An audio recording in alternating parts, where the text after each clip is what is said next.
చంద్రబాబు నాయుడు గారు వస్తేనే ప్రైవేటైజేషన్ మొత్తం ఇప్పటికే 10,032 ఉన్న విలేజ్ హెల్త్ క్లినిక్స్ అన్నీ కూడా గాల్లో పెట్టారు ఇవాళ. చాలా అద్భుతమైన ఈ విలేజ్ హెల్త్ క్లినిక్. ఎందుకంటే నాకు తెలిసి చాలా మంది పేదవాళ్ళు, ముఖ్యంగా బీపీ షుగర్ ఉన్నవాళ్ళు ఈరోజు హాస్పిటల్స్కి వెళ్ళటంలా, వాళ్ళు అక్కడికి వెళ్ళి మందులు తెచ్చుకుంటూ ఉన్నారు. ఈరోజు అక్కడ మందులు లేవు, అక్కడ టెస్టులు లేవు, వాటన్నిటినీ కూడా నిర్వీర్యం చేశారు. కేవలం జగన్మోహన్ రెడ్డి గారు స్థాపించారు, వీటిని పెట్టారని చెప్పి ఇవాళ వాటిని నీరుగార్చారు. సచివాలయ వ్యవస్థ నీరుగార్చారు, సరే దాన్ని తీసేయండి. ఈరోజు విలేజ్ హెల్త్ క్లినిక్స్ని పూర్తిగా నీరుగార్చారు. 17 మెడికల్ కాలేజెస్ ఇస్తే వీటిని ప్రైవేట్ పరంగా చేయాలని చూస్తున్నారు.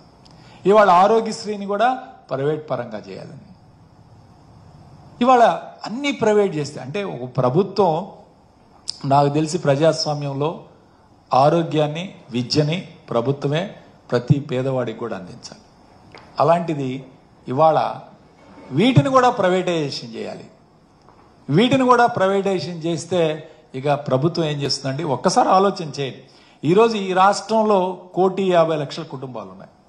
మీరు ప్రీమియం చెల్లిస్తా ఉన్న 2,500 రూపాయలు ప్రీమియం ఒక్కొక్క కుటుంబానికి చెల్లిస్తాలని మీరు భావిస్తున్న లెక్కల ప్రకారం చూస్తే టోటల్గా ప్రీమియం చెల్లించాల్సిన అమౌంట్ చూస్తే 3,750 కోట్ల రూపాయలు వస్తుంది.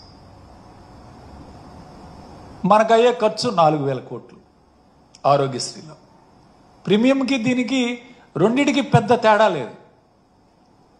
సో మీరు ఇవాళ ఈ ఆరోగ్యశ్రీని కూడా ప్రైవేటీకరణ చేసి హాస్పిటల్స్ అన్ని ఇన్సూరెన్స్ కంపెనీల చుట్టూ తిరిగి వాళ్ళ యొక్క నిబంధనలకు కట్టుబడి ఈరోజు ఎన్ని హాస్పిటల్స్ ఎన్ని క్లెయిమ్స్ తెచ్చుకోగలరు?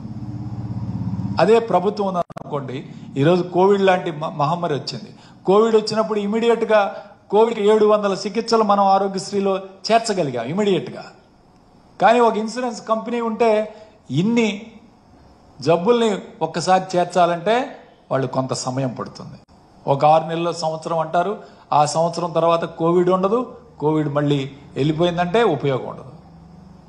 సో ప్రభుత్వానికి ఒక అవకాశం ఉంటుంది ఏదైనా జబ్బును చేర్చడానికి కానీ, లేకపోతే ఏదైనా అత్యవసర పరిస్థితుల్లో కొన్ని జబ్బుల్ని ఈ యొక్క ట్రస్ట్ కింద తీసుకొచ్చి చికిత్స అందించడానికి ప్రభుత్వానికి ఒక అవకాశం ఉంటుంది. కానీ ఇక్కడ ఇన్సూరెన్స్ కంపెనీలో అటువంటి అవకాశమే ఉండదు. ఇవాళ ఆలోచన చేయాలి ఇవాళ మనం అంతా కూడా.